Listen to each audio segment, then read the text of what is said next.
I'm Michael Kirby, and I was Special Representative of the Secretary-General of the United Nations, Boutros Boutros-Ghali, from 1993 to 1996 for human rights in Cambodia.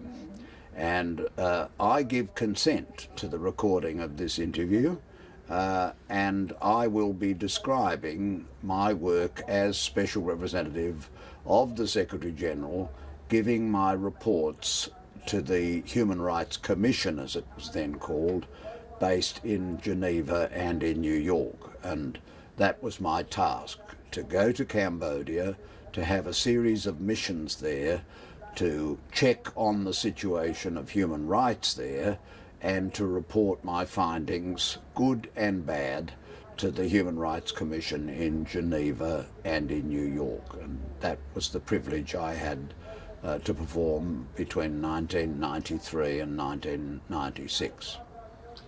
Thank you. You were there at the time in 1994 when they outlawed the Khmer Rouge.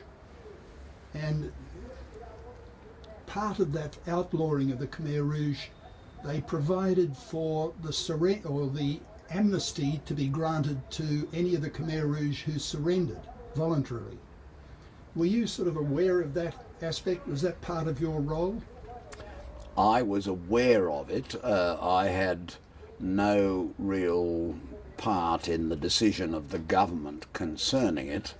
I did regularly see the leaders of the Cambodian government, and in particular when I saw the second Prime Minister, as he was at that time, Hun Sen, still the Prime Minister to this very day. I made representations to him for the putting on trial of Khmer Rouge who had been apprehended and who were accused of crimes against humanity. He received that information without enthusiasm, saying that it was important for Cambodia to move on and not to forget the wrongs that had been done, but not to follow them up. And I told him that that would not be consistent with international human rights law. But that's about all that I had to do with the surrender. But it did inject into the situation in Cambodia an element of danger. Particular Australians who had been there were seized by Khmer Rouge during that period, and there were dangers for their lives and safety, and so that also became a matter in which I was involved as Special Representative of the Secretary-General. So that provision within the outlawing of the Khmer Rouge for an amnesty to be granted to those who surrendered voluntarily, what was your reaction to that? Do you think that was politically or legally a satisfactory move? Well, politically it was definitely to the advantage of the royal government of Cambodia, because there was a group, a community of the leftover personnel of the Khmer Rouge who were living up in the mountains in the north-western part of Cambodia, and therefore anything that could restore an element of normality to the domestic situation in Cambodia would be to the advantage of pursuing human rights and pursuing economic advancement.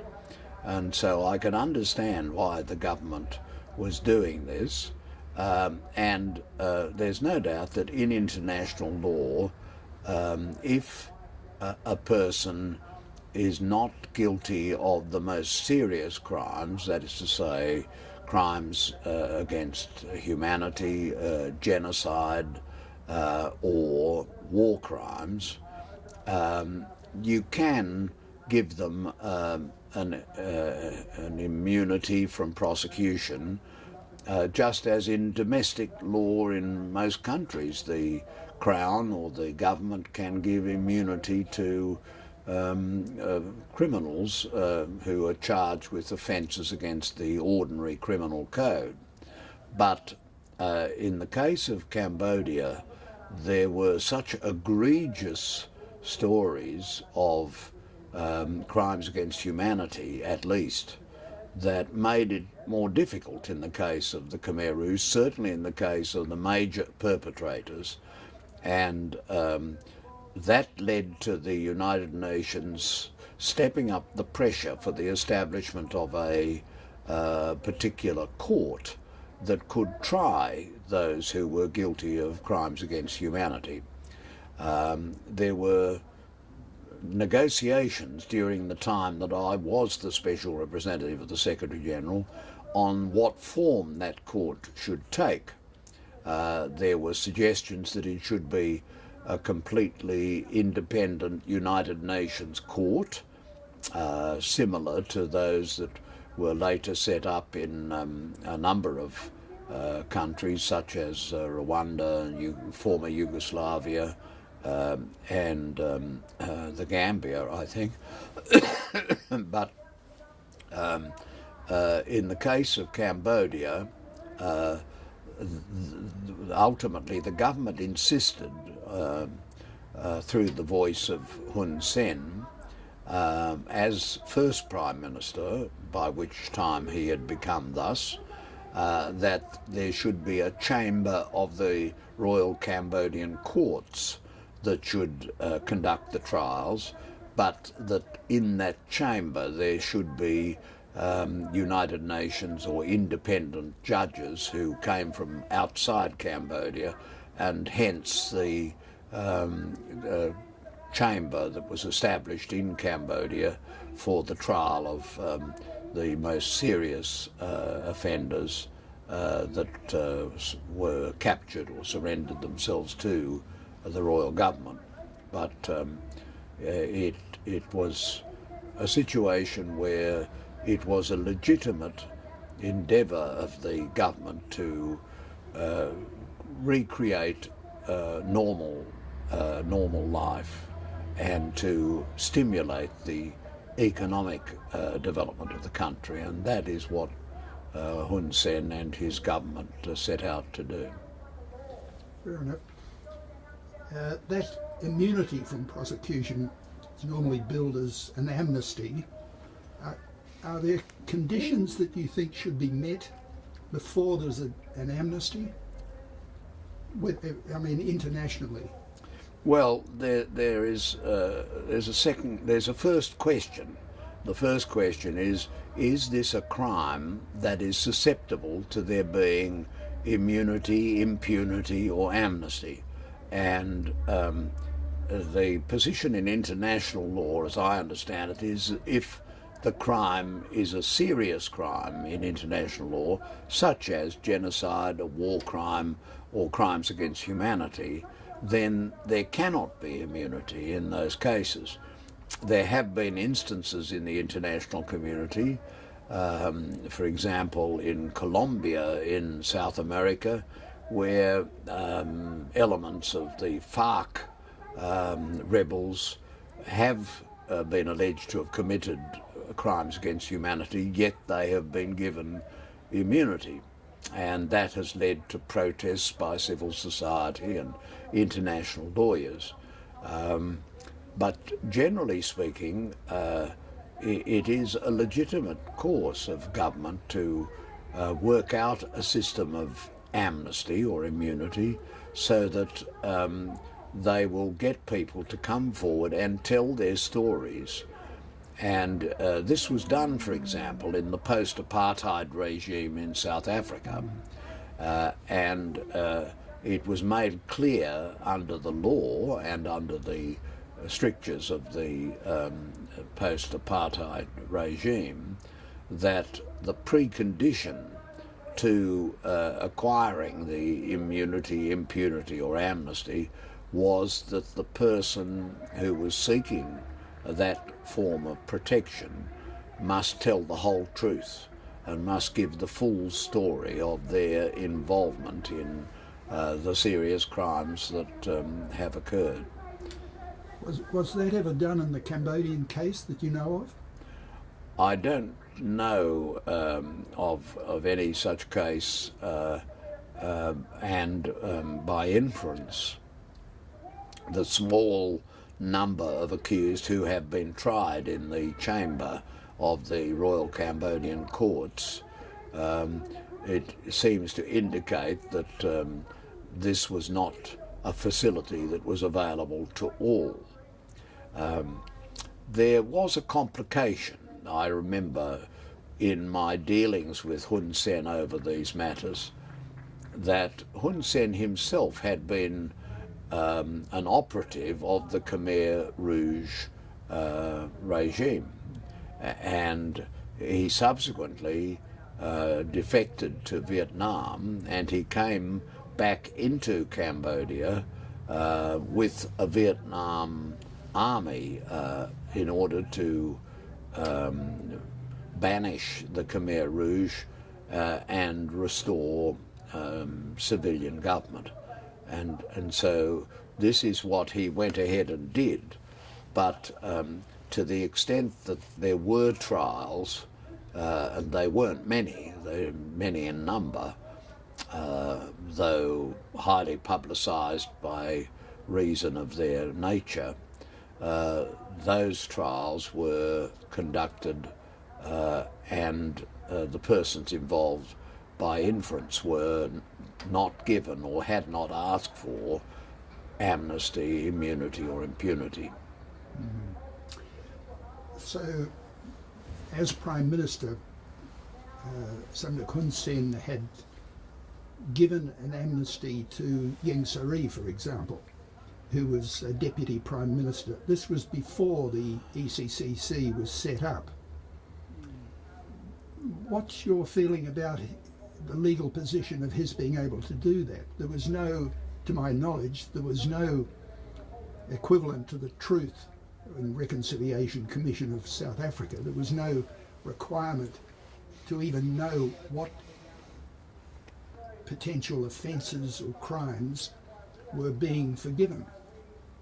If I knew about that case or cases like it, I have forgotten.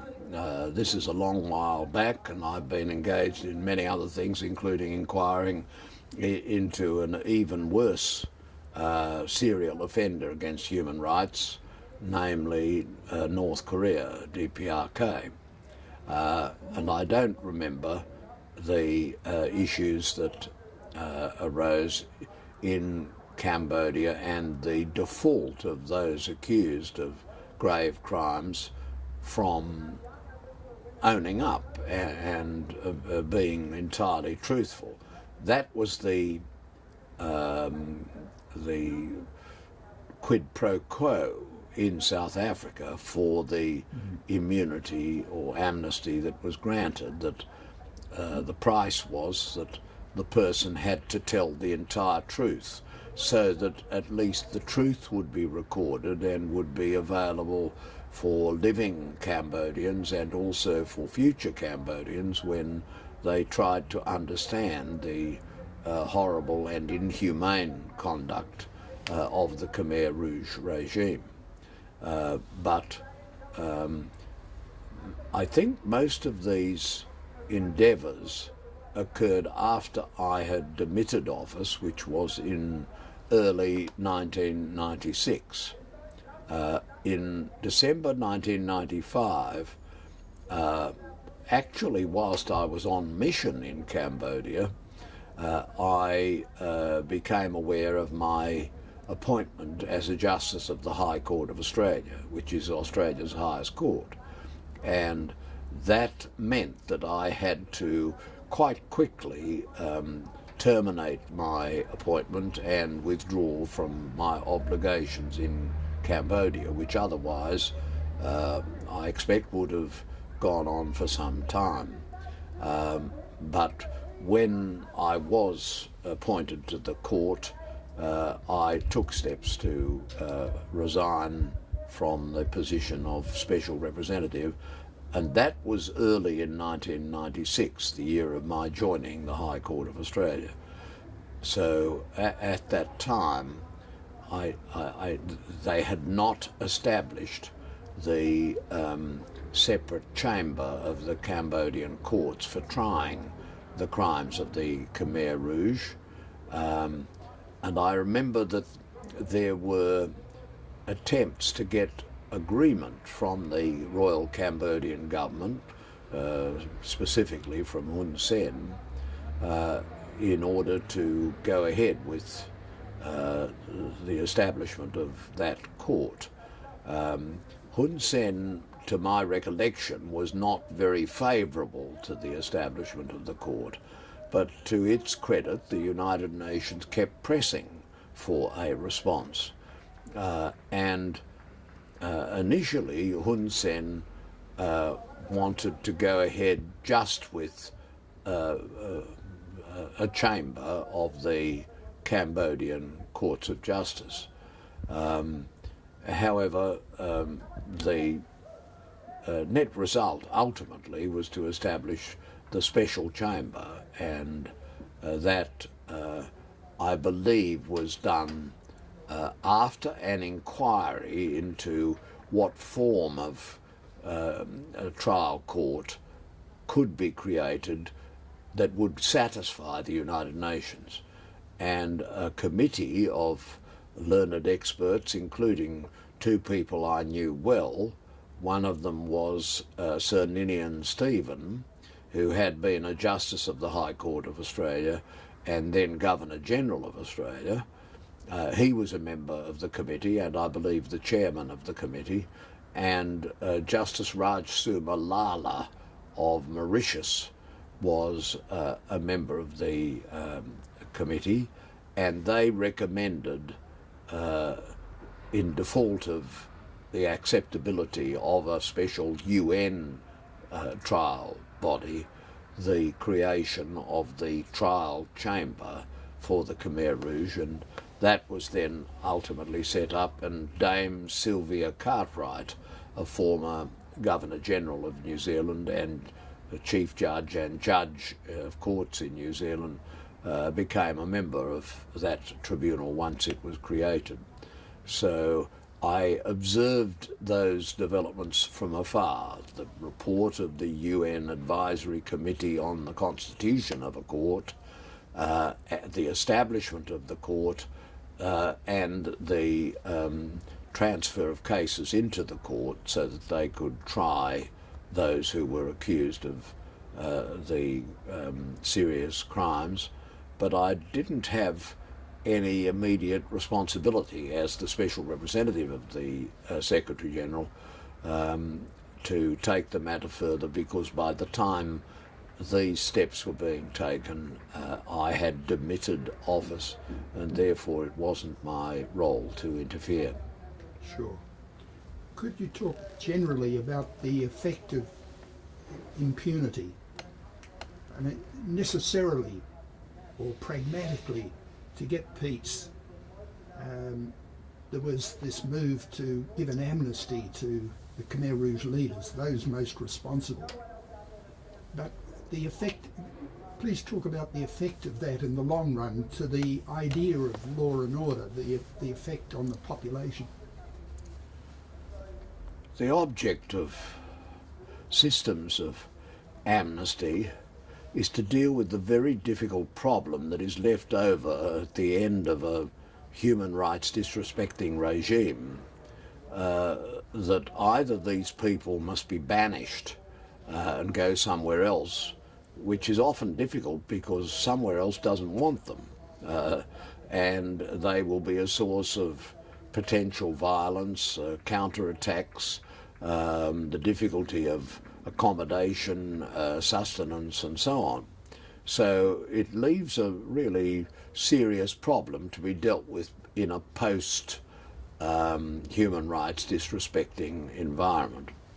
And on the other hand, if you simply say that you're going to pursue vigorously those who were responsible for crimes against humanity, war crimes, or genocide, then the fact that these persons who formerly had great power might or would themselves be subjected to trial process and accusation and possibly punishment makes it very unlikely that they will cooperate with a transition. The trade-off, therefore, becomes, well, we will give you amnesty if you support the transition and demit your office and leave the matter for a post-trauma regime. So that is the motivation behind giving amnesty or impunity, and the questions are, when can that be done and when must it not be done, and what are the conditions under which it will be done that, although exempting the person from trial and punishment, nonetheless get as much as possible to satisfy the losses and grievances of those who either themselves have suffered by the old regime or have suffered in their families and loved ones, who are often quite numerous. And it's therefore important at the very least to try and get something back for the fact that these people will probably go on living in the midst of the community, and will be therefore a constant thorn in the side of those who have suffered from their wrongs, and a source of unending political controversy, because such people tend to be an affront, living in the midst of those whom they oppressed. It's natural that those whom they oppressed will keep feeling that there should be recompense and transparency and accountability for those crimes. And in international law, a crime against humanity is not a matter that can just be treated lightly. It is by definition a crime of violence done by state agents that shock the conscience of humanity. Shock the conscience of humanity. So it's not just an ordinary crime. There are plenty of crimes and there are plenty of horrible crimes, but these are crimes of a broad mass nature that shock the conscience of humanity, or as it used to be called, shock the conscience of mankind. And in such cases, it isn't open to a state to do a deal, to give people an easy life, because such crimes are so great and so serious and so affronting that they should not be given immunity or amnesty. However, in the case of some countries, so grievous are the instability agents at work in the country that those who become in charge of the country after such serious crimes often feel tempted to do a deal, and the issue is, when can that be done, and under what conditions must it be done, in order not to breach the rule that there must be accountability for crimes against humanity.